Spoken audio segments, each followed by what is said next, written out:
welcome to the project. G'day, Wally. I'm going to do something I never thought I would do. Yeah. Particularly in an interview with a politician. Yeah. I'm going to let you set the agenda to begin with. What do you want to say? It has been an extraordinary few days, and you've just got back from New Zealand and meeting with Prime Minister Ardern, and you would obviously have a keen sense of what it's like on the ground there. These events are tectonic. They affect us all. On Friday, I was in Sydney when the first news came through, and at that stage it was just very unclear. We didn't really know what was happening, who it was, except for where it was happening, obviously, and that was deeply distressing in the mosque. And then as the news came through and you get the briefings and it became crystal clear what had occurred, there was just a numbness. And we all experienced it. We all experienced it. The news came. And then the horror came of the hatred and the ugliness that had led to this. And I have a very forthright way, as you know and others know. And my first response, apart from getting in contact with Prime Minister Ardern to express our deepest sympathies and to say kia kaha, as you know, means stay strong, to our New Zealand whānau, it was to let all Australians know what had happened, to call it as it happened and what it was, and to seek to bind us up. Now, in the same way, both as Prime Ministers in New Zealand and Australia, my first reaching out was to the Muslim community, and the following day I was able to meet with the Imams Council, and I have many friends there. And basically we hugged when we met, my friends and I. And then we spoke honestly about what had occurred and how people were feeling in the Islamic community and the feelings that were going right throughout the country. But what really impressed me was the leadership was focused on two things. They were focused on reaching out to those in New Zealand and the practical things, burials, observance of the rites and so on, and how that could be done and how they could assist. But the other one was to get close to their own community and help them to try and absorb and understand. And so all of us over the last 4 or 5 days have sought to come to terms with this, and it's been a very emotional time.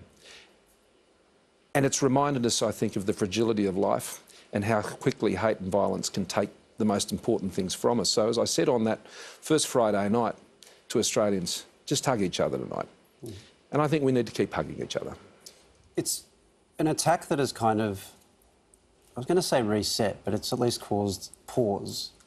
Because if I can put it in such crude terms, the community that for 15 years, 18 years, has been framed in the public imagination as a perpetrator suddenly became the victim. And the reverse was also true. And so we're now having a lot of discussions about Islamophobia in Australia, as well as, of course, in New Zealand and around the world. Sure. Does Australia have an Islamophobia problem? I don't know if Australians understand Islam very well, and that can often lead to fear of things you don't understand. So, by definition, that's what it leads to. But that doesn't always translate into extremism, just like any view doesn't necessarily flow into extremism. As Malcolm used to say, domestic violence starts with disrespect of women. But not all disrespect. But not all disrespect of women leads to violence. I And I think that's true. Yeah, but when I ask about Islamophobia, I don't mean just people don't understand and they're a bit apprehensive. I mean effectively an ideologised form. There's no doubt that exists in Australia. There's no doubt that that exists in Australia. But there's no doubt that so many forms of hatred and stereotyping goes on in the Australian community. Right, so how big a problem is this, do you think? Well, we have been tracking through our agencies this form of extremism. Now, people have used different words. I've said right-wing extreme, and others said white supremacist or white separatist. It all means the same thing, ultimately, at the end of the day. It's just where a view gets taken to an absolute extreme when you're talking about supremacists and separatists.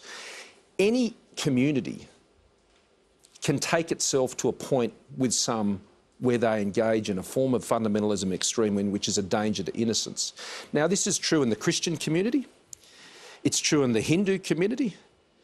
In other countries, I should stress. I mean, we all know of violence that has occurred there. Buddhist communities, Muslim communities, where in any of these communities you allow fundamentalism and extremism to take hold, and as a community you don't guard against that, then this is where it ends. And the great victim is innocence. The great victim is peace. Okay, well, let me be perhaps more focused in the way I want to ask this. Does the coalition have a problem with Islamophobia? No, I don't believe the Liberal Party does, and I don't believe... I can't speak for the National Party. I'll let the leader of the National Party... But I don't Well, think... no, you can, though. You are Prime Minister, and it is your coalition. No, I don't. So... No, I don't believe so. No, I don't believe so. And but I'll speak for myself. Well, no, I get you wanting to speak for yourself, but it is important to focus on the I coalition think it's generally. important for all of us. And today's Harmony Day. Yeah. And Harmony Day is an opportunity for us, I think, to understand better difference. Well, you know, the classic wisdom of seek first to understand before you're understood. And I think that is one of the important lessons of Harmony Day. The problem I have is that we don't do a lot of seeking to understand first. We often jump to conclusions about others. In politics, I think it's important that we have disagreements, but I wish we could disagree better. And I wish if we did disagree, that we always didn't leap to assuming other people's motives. And I think that's important. You know, you and I can disagree, and look, you've interviewed me before when you're on radio and years ago, and we've disagreed. But I think it's really important in Australia, if we want a better society, that we've got to disagree better and respect each other more and the motives of others and not leap to prejudiced conclusions about others. Sure, OK. So let me just run through some things and perhaps you can help me understand better or explain motives or whatever it might be. When you have people in your coalition, George Christensen speaking at a Reclaim Australia rally, appearing on an alt-right podcast, speaking at a Q Society event where horrible things are said about multiple minorities, when you've got a former Prime Minister, Tony Abbott, saying that Islamophobia never killed anybody, when actually it already had. It's not just that it was true at the time, it isn't now, it wasn't true at the time. And suggested that when Muslim leaders condemn terrorism, they don't really mean it.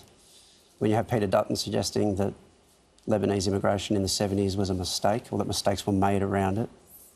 When you have him talking about Mehreen Faruqi, who's a Muslim senator who's part of the Greens, being as bad as Fraser Anning after the Christchurch attacks. When you have multiple, I think 7, coalition senators shaking Fraser Anning's hand after he gives the final solution speech in Parliament.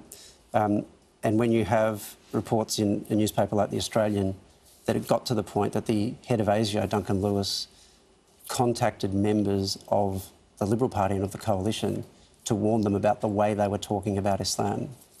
When I aggregate all that, and there are other examples I could give, when I aggregate all that, is there something that does need to be confronted within your own party henceforth? Well, as leader, it's my job to ensure that the tone I set is the right tone. And the tone I've said, you can see from my experience, Walid, and you may not be familiar with my experience in this area. Let me tell you the story.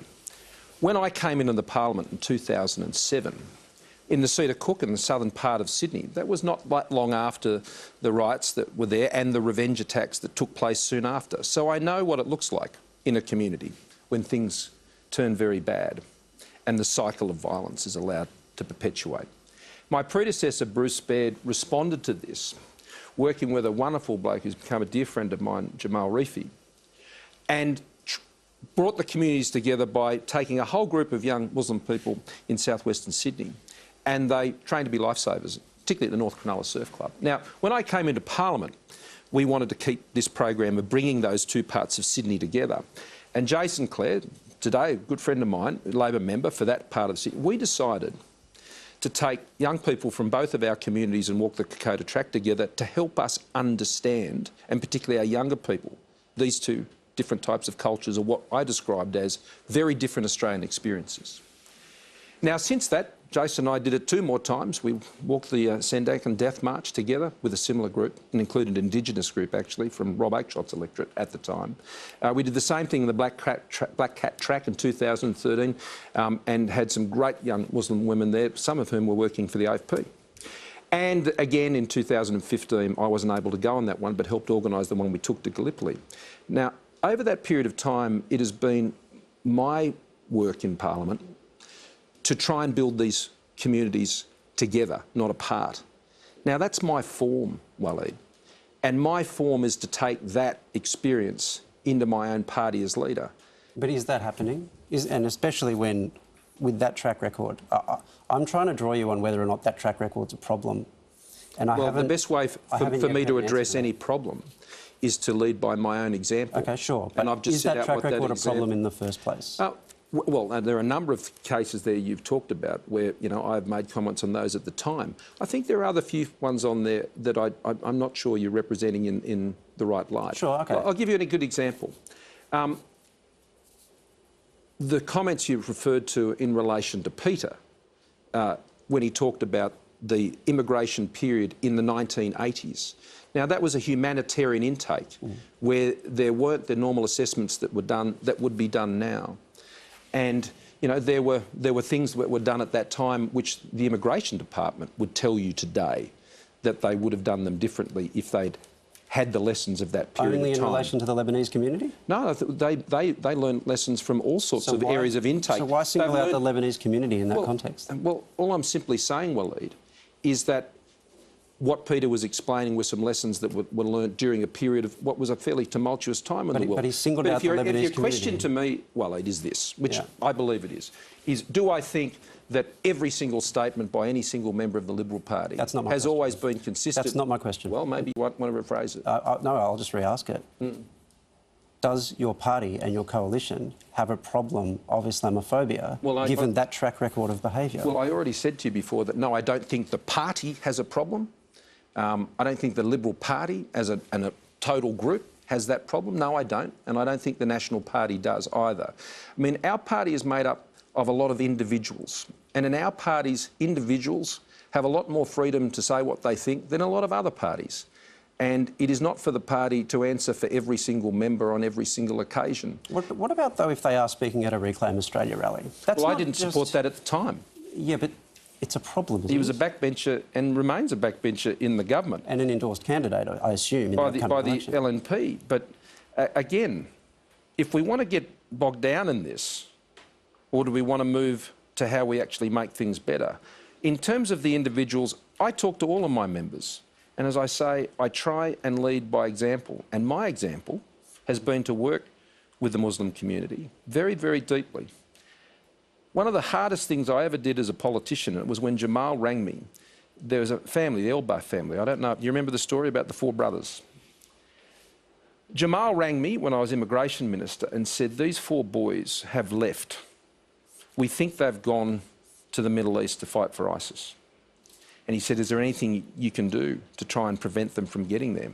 I immediately got in touch with the Australian, well, it was then still the Department of Immigration and Border Protection, but sadly they'd already gone through clearances and they'd already gone through Southeast Asia. Those boys are all dead today, the best of our knowledge. We know 2 are dead. But Jamal rang me and said, I'd like you to come and meet their parents. And so I did. And I sat down with them and said there I was also there with Tony Abbott's knowledge, who was the Prime Minister at the time. And I just sat there and listened to their grief. So I have a keen understanding of what terrorist recruiters can do to destroy families. And innocence, again, is the victim. It doesn't matter whether you're Muslim, it doesn't matter whether you're Christian. When evil comes, it robs and it steals. And so I think the answer is not for us to retreat into tribes and try and herd people into tribes and say, well, you've got this problem, you've got that problem. I think the answer is to do what I said before. And let's try and better understand where we're all coming from and not try to line people up on teams. I appreciate that sentiment. I think talking about the past is important because the only way that you can move forward, reset at a moment like this, is if you acknowledge things that have happened in the past that are a problem and that need fixing. Let me talk about let's look at the future. You want to look at the future? You said Peter also was talking about the comment made by the Queen's Senator. That comment was suggesting that I and Peter Dutton were responsible for the terrorist attacks in Christchurch. Now, would you find that a reasonable statement to make? Would I equate it with what Fraser Anning had to say? Would you? That I personally? Did she say literally that you personally That was the clear implication. Waleed. Okay, we're going to get into implication. No, but you're comparing it to the direct I'm sorry, statements you raised of Fraser the issue, Anning. so let me address it. Do you think it's reasonable I'm trying to answer your for question. any senator to say that the Prime Minister and the Minister for Home Affairs was responsible for the terror attacks in Christchurch? And no, I don't. Well, but you're not asking. I think it's reasonable that Peter would have found that quite offensive. Yes. And in the heat of the moment, when people are upset... So it was a heat of the moment thing. Is that what you're saying? Waleed, the other night, you were very emotional, and I'm sure you may have said some things about me that, based on our conversation since, that you think may have been a bit over the top about my own motives when it comes to these issues. I understand that in the... Say that again? Well, you think I said what? Yeah, well, you're on the other night, and as we discussed today, you implied that Muslims couldn't feel safe because they had a Prime Minister who somehow had been prejudiced against them. And I don't believe that's true. And I don't think you believe that's true. I don't know, and that wasn't the implication that I was making. But people say things sometimes... But Prime Minister, let me ask this question. Since you raise it, we'll come to that report, that Shadow Cabinet report.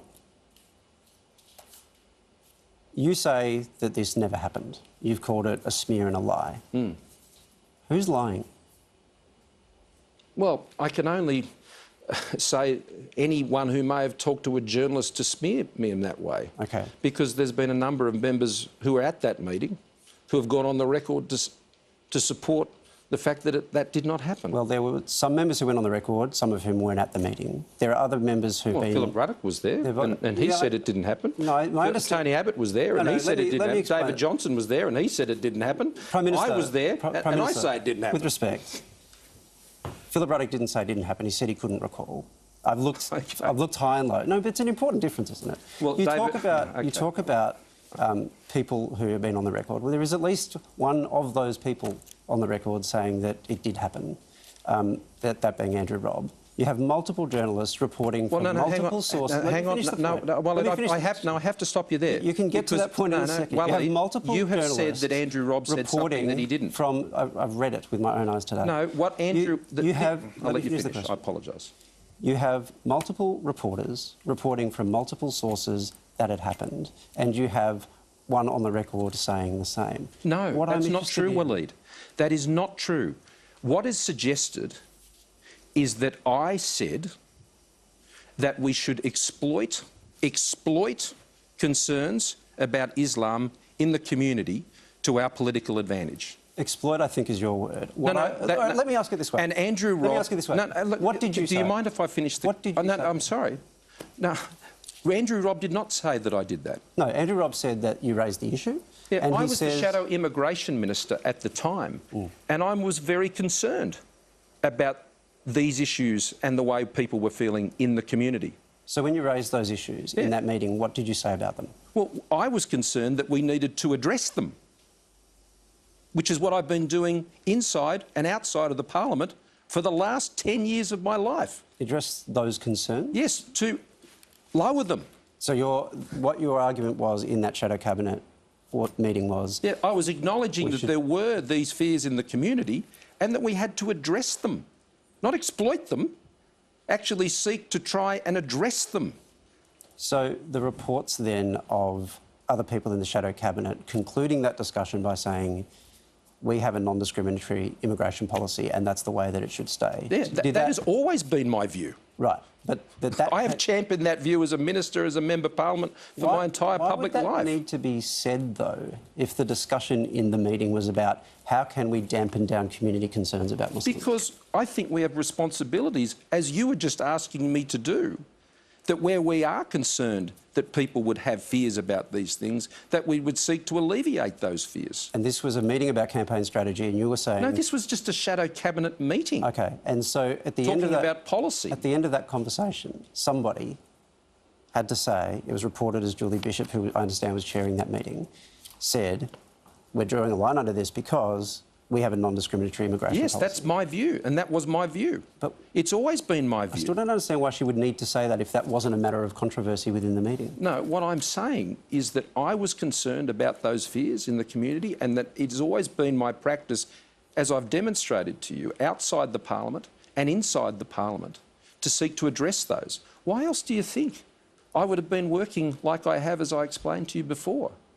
Why do you think I would be That's been my experience. This is why on Saturday, after these horrendous attacks, and I went to speak to those at the Lakemba Mosque, I was greeted with hugs and tears. Do you think that is the act of someone who hasn't been working closely with the Islamic community in Sydney for a long time?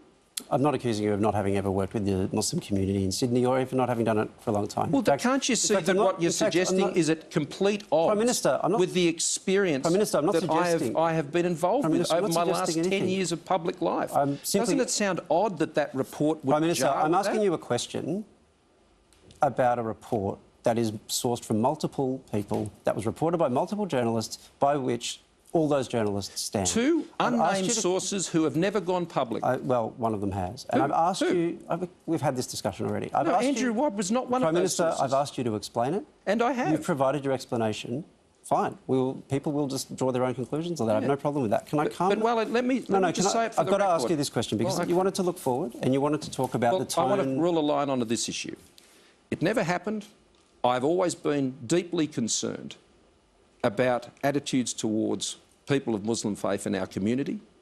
I entered the parliament after one of the most horrible scenes that we've seen on our own soil on this issue and set about immediately to try and bring communities together. Okay. And I've always acted consistently with that in shadow cabinet, in the cabinet, by my policy decisions as ministers and in my own personal conduct. And so such a report is so at odds with my experience and actions that I think that speaks for itself. Does acting in accordance with those beliefs mean that you will be, henceforth, this is about the future and about the tone you want to set as a leader, that you will be preferencing One Nation last? We're not going to do any preference deals with One Nation. Not a deal. Will you, on your how to vote cards, be putting One Nation last? Well, those matters are determined by the party when we know what the nominations are. You have a very strong voice within that party. Yeah, and we won't do any deals with One Nation. I'm not talking about a deal with One Nation. I'm talking about a decision from your party to preference One Nation, who, by the way, said that Islam was a disease that needed to be vaccinated. Will you be putting them last on your how to vote card? What if Fraser Anning's running candidates? Right. So if Fraser Anning's, you'll put One Nation ahead of Fraser Anning. Well, you tell me. I'm just asking. Well, this is the point, Waleed. I don't know who's going to nominate in the electorate. Okay, let me rephrase. In the electorate of Longman. No, well, you've raised the issue. In the electorate of Longman. Let me rephrase because I know what Waleed, I know the way you're. Please let me answer one question. No, because I will ask this question because this is going to get to the point. I'm just trying to answer your questions. I was raising the issue. Let me rephrase the practical Prime issue Minister, of Longman. I need to get through this question. Will you, at the very least, commit in every seat to putting them below the Labor Party and the Greens? Well, I'm going to wait to see what all the nominations are. And in our party, those decisions are made by the party organisation. And I know the Labor Party wants me to do a preference deal with them, and I won't be doing a deal with the Labor Party or the Greens or anyone else. None of this is the about election, the preference nominations will be called, we'll see the candidates, and we will make our decisions at that time. Prime Minister, why are you talking about preference deals? I'm not talking about a preference deal. Well, I've just answered the question as to how we're going to conduct ourselves in relation to But you're talking about a preferences. preference deal, which is not what I'm talking about. No, I said we are going to make these decisions at the time nominations close, and then we'll apply those decisions at that time as a party organisation. Do you think, particularly in the circumstances that we face right now, that the Liberal Party and the National Party, where relevant, should be preferencing One Nation below Labor and the Greens? I said we're going to make that decision at the time of the nominations closing. What do you think? Well, you'll know when we make that decision at that time. Do you have a view on it? And I'll be consulting with my own party organisation. I won't be doing it through your program. Why is it difficult? Why is it a difficult Because question? I'm part of a party that has a process. And that party listens to a lot of people in its organisation who are members of our party. And that is a decision that is actually taken in each state and territory division of the Liberal Party by the president of that party as part of their preferences committee, on which I will have representatives. And that is respecting our process. But there is also the question of leadership, which you've raised. Would it not be exercising that at that time? Would it not be a strong act of leadership to say right now that you shouldn't be preferencing One Nation ahead of Labor and the Greens, that it would be an uncontroversial thing? No, all I'm saying at this stage is that we will never do a preference deal with One Nation and that we will settle those matters at the time of nominations closing when we know who all the candidates are. So does that mean it is possible that you will be preferencing One Nation ahead of Labor and the Greens? No, it just means what I just said. No, it wasn't clear to me on that point, sorry. Well, does that mean that we'll make those decisions clear at the time of nominations closing, Wally? Okay. On the question of immigration, and here I'm not talking about the policy of immigration so much as the rhetoric of immigration, the discourse around immigration. Do you think it's a problem when we talk about asylum seekers in particular through the prism of the possibility of them being rapists, of being murderers, of being pedophiles, this kind of quasi-Trumpian language, in his case applied to Mexicans? Well, that's only relevant if in the cases that we're talking about, that is what is known about the actual individuals who may be subject to transfers. That was the topic of that debate at the time, and that's what was said. Right. Should we ignore the fact that if there are persons who do have those records or for whom those issues are present, that we should ignore that? The question... It's like it's taboo, you're not allowed to mention it? Or? There are multiple points to this, one of which is that it was warning that these people would be in Australia as though they would be in the community, and the bill in question never did that. I suppose it's about whether or not... Well, the bill actually could do that if they were put in community detention in metropolitan parts of the city. That's the bill made exactly clear that they could be denied on those grounds, and so they wouldn't get into the country in the first place. I'm sorry, But Waleed, the bill didn't do that. The bill didn't do that. And so for those for whom that is a particular issue and there is intelligence or information that relates to those individuals who have that as an issue for us, well, of course we're going to take the necessary precautions. We spoke to numerous people who were involved in drafting the bill. There seems to have been no advice that those people with those track records would be allowed into the country. Well, I'm sorry, we're the government and we have to implement it, and we know that that's exactly what can happen and we can't resist it. Right. So do you understand, though, that... We're implementing that bill right now. It's not ours. I understand. Do you understand, so though, we're taking the advice on how it has to be implemented, and we'll be doing that. Do you understand, though, that when you frame the issue in that way, that creates an environment of prejudice, or do you think that's not what happens? No, I think we're not going to sugarcoat to the public the implications of laws passing the Parliament. And, Waleed, it's important that you don't either. No, I'm not in the process of doing anything. Well, in your commentary on these things, all journalists, I think, have to be careful that they don't create a false impression of the risks that need to be managed. I'm asking you a question about whether or not describing people... Well, the only people who were described like that were the people who you could make that description of. I feel like it's very difficult to get through a sentence at the moment.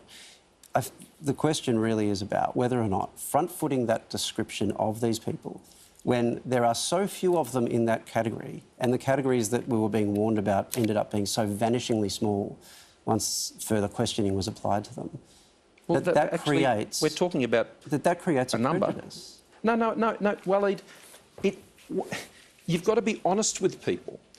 And if a bill that was put forward and supported by the Labor Party was going to be creating risks for managing the transfer of people into the community, then I'm not going to tell the Australian people that those risks don't exist.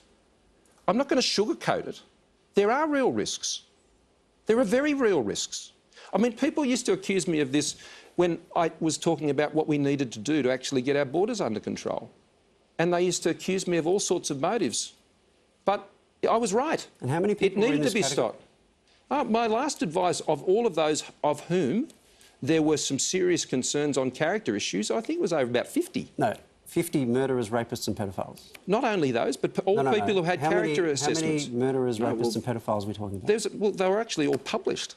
How many? We had people with character concerns of over 50 people, Waleed. Then, no, that's not what I asked. How many murderers, rapists and pedophiles? No, it's an important question because that's They were among those 50. Among? That's true. 2 among? So how many rapists... No, well, let me put this to you, Waleed. How many rapists and murderers should be transferred to the Australian community? I would say none, which is what the authors of the bill contend. And they were wrong.